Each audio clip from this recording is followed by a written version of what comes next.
Hello, everybody. My policy topic is on the prison needle exchange program that's been enrolled in 12 locations in 11 federal institutions across Canada. The goal of this program is to decrease drug use and to reduce spread of infectious diseases among offenders. It was piloted at an Atlantic institution in 2018. And what it does is it protects federal offenders, protects correctional personnel, and the Canadian public as well from these infectious diseases and um, the spread of said diseases.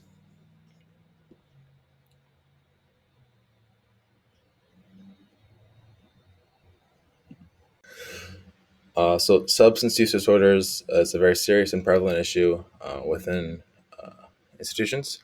75% of the prison population report some type of history when it comes to substance use disorders, with another 50% that report an active drug use disorder upon entry to the facility, as well as 60% have concurrent mental health disorders as well at the same time as dealing with their addiction disorder. Intravenous drug use is poses a public health risk to both offenders themselves, correctional staff, as well as the population of Canada as a whole.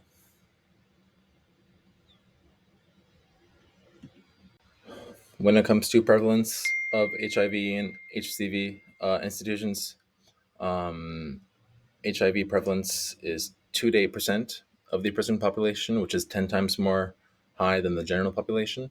HCV prevalence uh, is 19.2% to 39.8% within correctional population. Inmates use handmade equipment, which increases the risk of infectious diseases as they often share this equipment with each other. Uh, the cost of treatment of HIV per inmate per year is $29,000, and the annual treatment rate for one inmate for hepatitis C, $22,000. Uh, so the prison needle exchange program is founded off of the Canadian Drug and Substance Strategy, as well as the National Drug Strategy, also known as Commissioner's Directive 585. The strategy balances detection, deterrence, and treatment as well.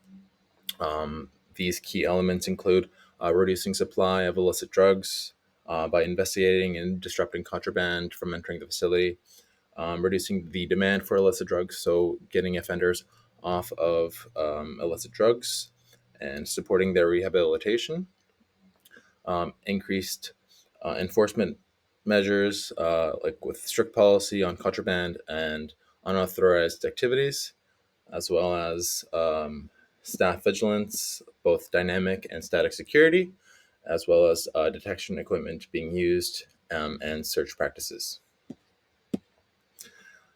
Uh, Correctional Services Canada offers all the interventions recommended by the UN Office on Drug and Crime. These include testing and screening at admissions to the institution, as well as prevention and acquisition or transmission of these diseases, as well as opioid agnostic treatment and prevention, diagnosis, and treatment of things like tuberculosis, HIV, and hepatitis C.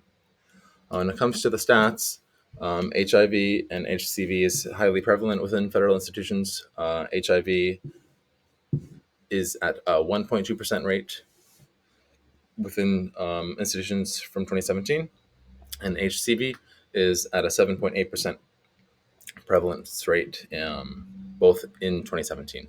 CSC exceeds the UN target standards, which includes 90%, 96% of new inmates accepted HIV testing, 94% of known HIV positive offenders are receiving treatment, as well as 91% achieving viral suppression.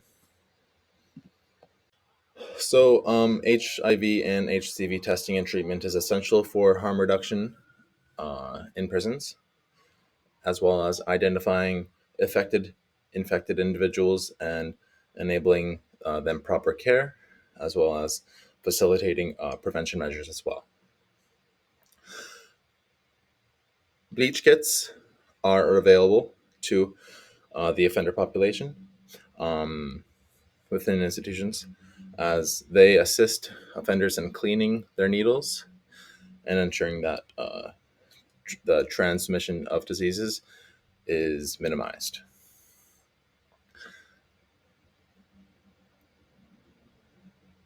The opioid agnostic treatment, as mentioned previously, is an evidence based treatment for opioid disorders.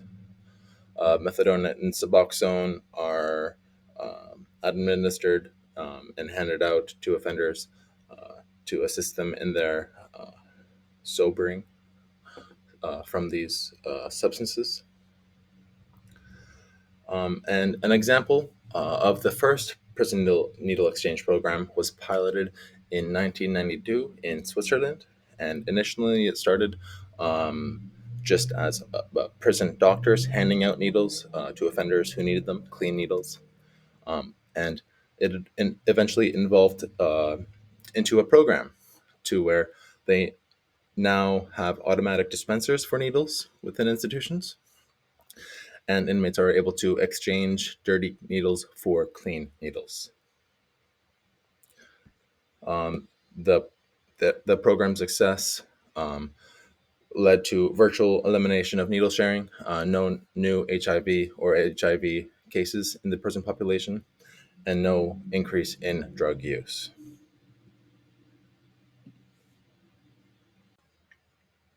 So the prison needle exchange program is intended to provide sterile needles to federal inmates to limit infectious disease transmission. Some expected outcomes of this program is to reduce needle sharing and contraband needles, to facilitate referrals to treatment programs for offenders, as well as decreasing bloodborne infections within the prison population, as well as lower injection related skin infections like abscesses and infections when an individual is using a syringe. Before an inmate can participate in this program, they have to go through a threat risk assessment, similar to what they would have to do if they were to go through an assessment for using an EpiPen or diabetes medication like insulin that also needs to be injected. The participation process includes nurses providing health teaching and substance use, safe consumption practices, as well as counseling on infectious diseases risks. The participation requirements include a signed contract acknowledging the PNEP rules, as well as the understanding that rule breakings will conclude in punishment as needed.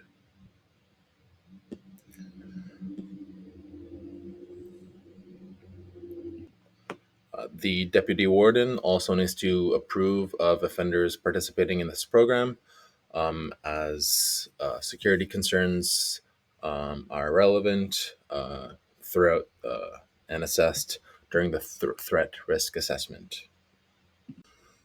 So, this is what a um, needle kit looks like. It includes one syringe, one cooker for mixing and heating the drugs, three water bottles, a few filters, one vitamin C pill, and inmates must keep these kits visibles in their cells if they possess one, and they end up visiting the nurse in healthcare when an item from this kit needs to be replaced. When it comes to the cost of the needle exchange program, I unfortunately wasn't able to find a direct cost regarding this program or even harm reduction practices in general. I did find that the budgeted cost um, of care and custody within institutions cost 3 billion, 15 million, 456,000, and $813. So there have been some staff concerns to this program, as it allows inmates to have their own needles uh, within their cell for extended periods of time. The Correctional Officer Union opposes this program and feels that circulating increasing the amount of circulating needles among the offender population is a major health risk and safety risk to correctional staff. The union would have advised that they instill a um, overdose prevention service and supervised injection site instead of this program, as oftentimes the deaths that occur that are drug related within institutions occur in an isolated environment, and with offenders keeping needles in their cells. This enables them to it increases the risk of drug related deaths as they are not being supervised.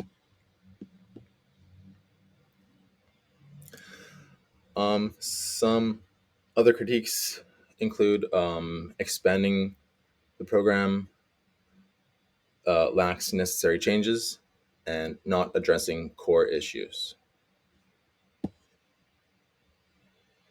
So there are some problems and critiques that come with this program, including gaps in service delivery. At one point, there was 4 out of 9 institutions with participants that were enrolled within this program, with a total participation of 42 offenders. This issue stems from a lack of anonymity for offenders and like drug using offenders, as there's still a severe stigma surrounding drug use, and they would prefer if the administration was not aware that they were using drugs and possibly other offenders as well. That comes with that multiple layers of institutional approval.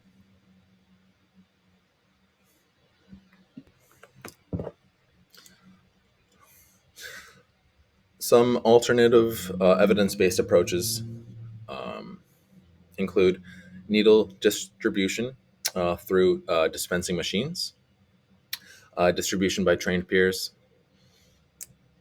and external personnel, and by prison health services. As of February 1st, 2024, there have been no reported assaults with prison needle exchange program needles on correctional staff.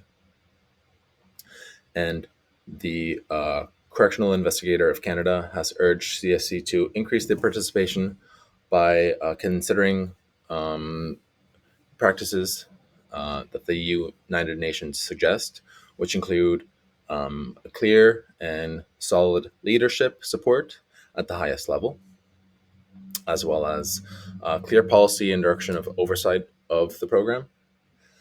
And lastly, the participation of staff and prisoners in planning and operational process.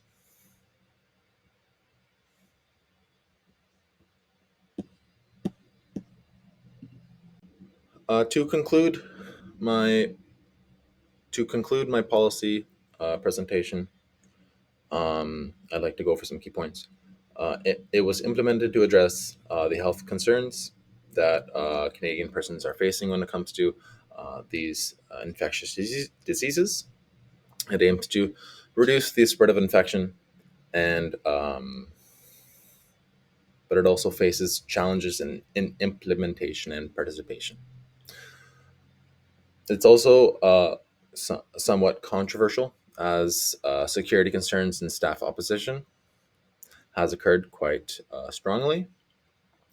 And the importance of this program includes addressing these public health issues that not only drug users in the country face, but also prison offenders.